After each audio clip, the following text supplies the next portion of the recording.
हरे कृष्णा।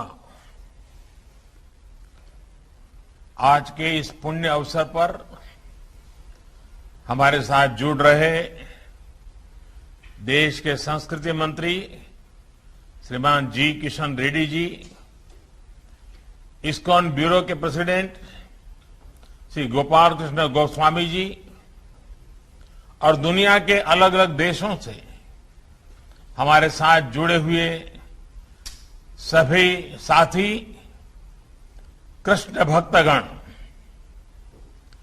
परसों श्री कृष्ण जन्माष्टमी थी और आज हम श्रील प्रभुपाद जी की 125वीं जन्म जयंती मना रहे हैं।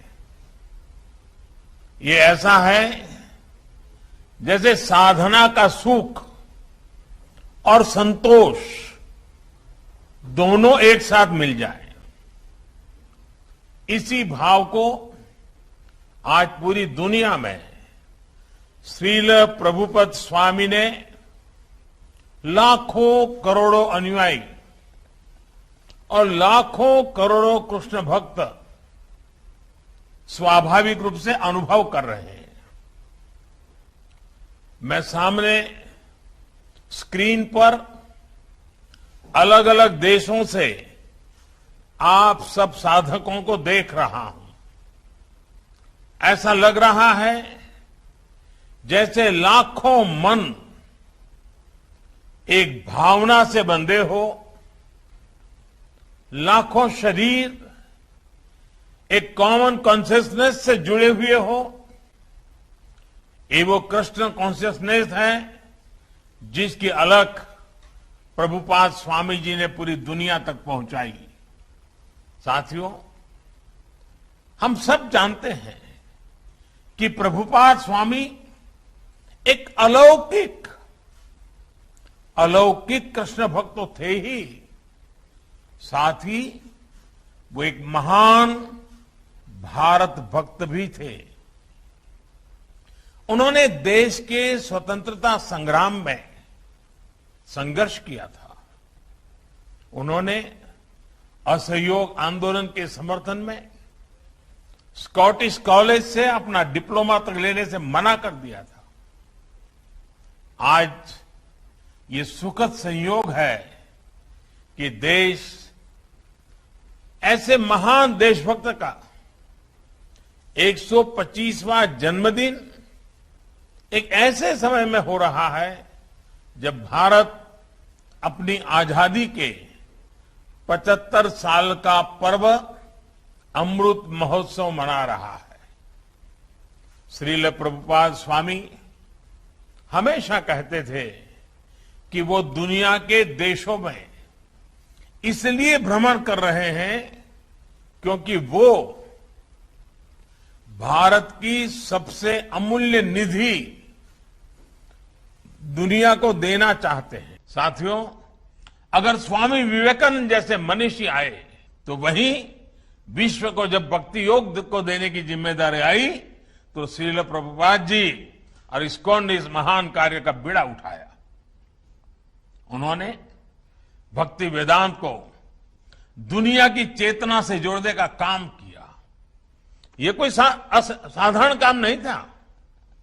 उन्होंने करीब 70 साल की उस उम्र में इस्कॉन जैसा वैश्विक मिशन शुरू किया। जब लोग अपने जीवन का दायरा और सक्रियता कम करने लगते हैं, ये हमारे समाज के लिए और हर व्यक्ति के लिए एक बड़ी प्रेरणा है।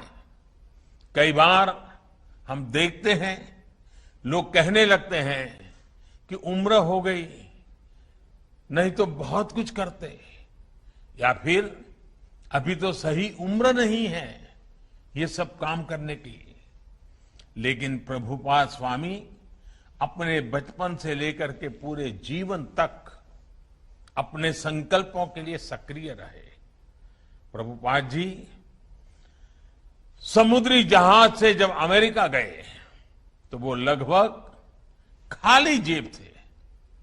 उनके पास केवल गीता और श्रीमद् भागवत की पूंजी थी। रास्ते में उन्हें 2-2 बार हार्ट अटैक आया। यात्रा के दरमियान। जब वो न्यूयॉर्क पहुंचे तो उनके पास खाने की व्यवस्था भी नहीं थी, रहने का तो ठिकाना ही नहीं था।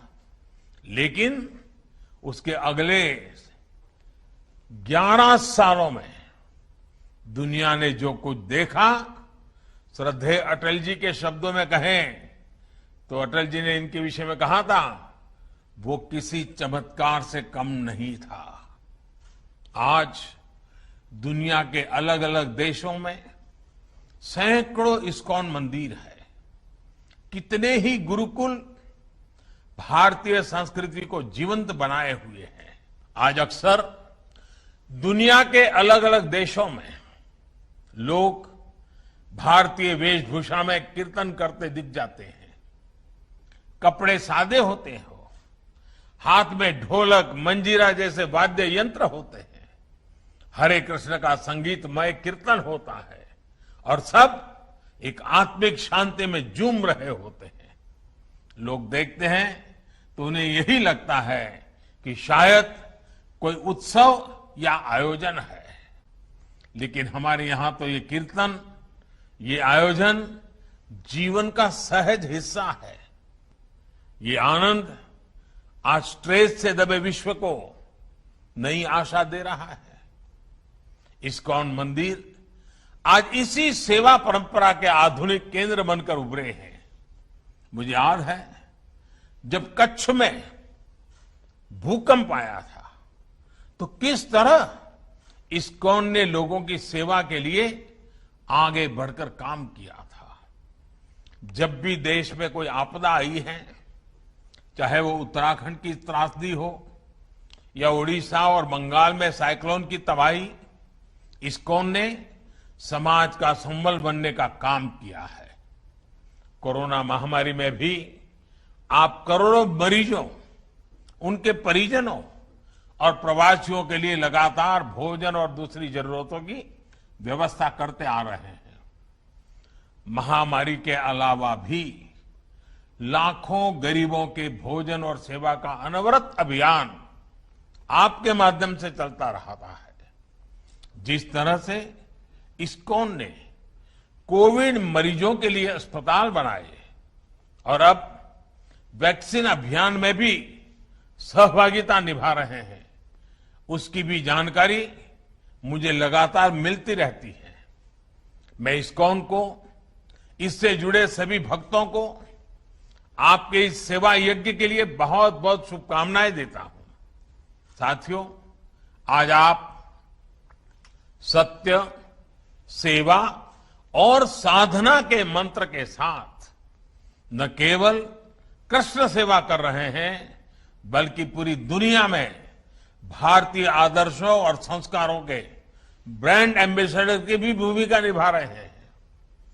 भारत का शाश्वत संस्कार है सर्वे भवन्तु सुखिनः, सर्वे सन्तु निरामया। यही विचार इस्कॉन के जरिए आज आप सभी का, लाखों करोड़ों लोगों का संकल्प बन चुका है। ईश्वर के प्रति प्रेम और जीव मात्र में ईश्वर के दर्शन, यही इस संकल्प की सिद्धि का मार्ग है। विभूति योग अध्याय में भगवान ने बताया है, हमें विश्वास है कि वासुदेवः सर्वम, वासुदेवः सर्वम का ये मंत्र हम अपने जीवन में भी उतारेंगे और मानव मात्र को भी इस एकता की अनुभूति कराएंगे। इसी भावना के साथ आप सभी का बहुत बहुत धन्यवाद। हरे कृष्ण।